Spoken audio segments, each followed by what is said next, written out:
Hi viewers, இன்றைக்கி வந்து நம்ம கேரளா ஸ்டைலில் ஒரு சிக்கன் பண்ண போகிறோம். இதில் வந்து நான் வந்து கொத்தமல்லியும் கருவேப்பிலை, தனி மிளகாத்தூள், கரம் மசாலா போட்டிருக்கேங்க.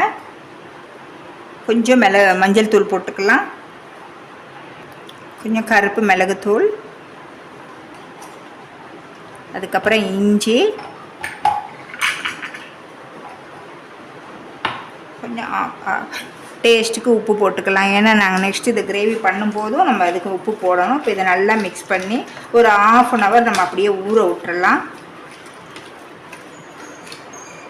அப்படியே மூடி வச்சிடலாங்க. இப்போ சிக்கனுக்கு ஒரு இது வெங்காயம்லாம் அரைச்சி எடுத்துக்கலாங்க. கொஞ்சம் சின்ன வெங்காயம் போட்டிருக்கேன், 2 கொத்து கருவேப்பிலை, பூண்டு கொஞ்சம், இஞ்சி ஒரு துண்டு, இது பெரிய வெங்காயம் பாதிங்க. எல்லாம் அரைச்சி எடுத்துக்கலாம். இது வந்து ரொம்ப நைஸாக அரைக்கக்கூடாது, இந்த மாதிரி குறைன்னு அரைச்சி எடுத்துக்கணும்.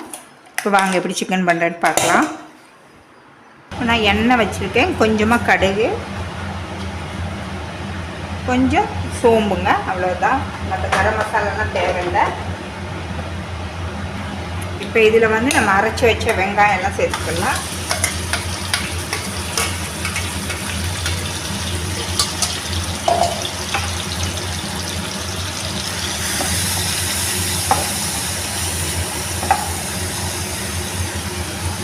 கொஞ்சமாக உப்பு சேர்த்துக்கலாம். ஒரு சிக்கனுக்கு போட்டு வச்சுருக்கோம், அதனால் கொஞ்சமாக போதும்.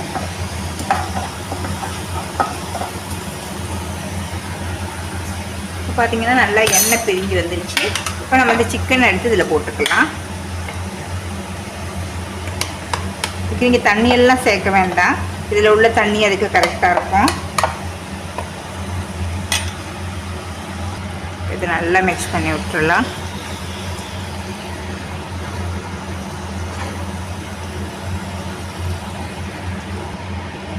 இப்போ இது ஒரு 10 நிமிஷம் நல்லா மூடி போட்டு விட்டுறலாங்க. பாருங்கள், எனக்கு தண்ணியே சேர்க்கல, நல்லா ட்ரை ஆகிடுச்சு. நல்லா டேஸ்ட்டாக இருக்கும். இந்த மாதிரி நீங்கள் ஒரு வாட்டி செஞ்சு பாருங்கள். கொஞ்சம் கொத்தமல்லி கருவேப்பிலை போட்டுக்கலாம். பாருங்கள், நான் கட் பண்ணி காமிக்கிறேன் எவ்வளோ ஜூஸியாக இருக்குன்னு சொல்லி. பாருங்கள், இவ்வளோ நல்லா ஜூஸியாக இருக்கணும். எந்த தண்ணியும் சேர்க்கலை, அதில் உள்ளதே தான். இதே போல் நீங்களும் செஞ்சு பாருங்கள், என்ன மாதிரி டேஸ்ட்டாக இருக்குன்னு பாருங்கள். வீடியோட எண்டுக்கு வந்தாச்சுங்க. தேங்க்ஸ் ஃபார் வாட்சிங். லைக் பண்ணுங்கள், ஷேர் பண்ணுங்கள், கீழே உள்ள பெல் பட்டனை ப்ரெஸ் பண்ணுங்கள். நெக்ஸ்ட் ஒரு வீடியோவில் மீட் பண்ணுங்கள்.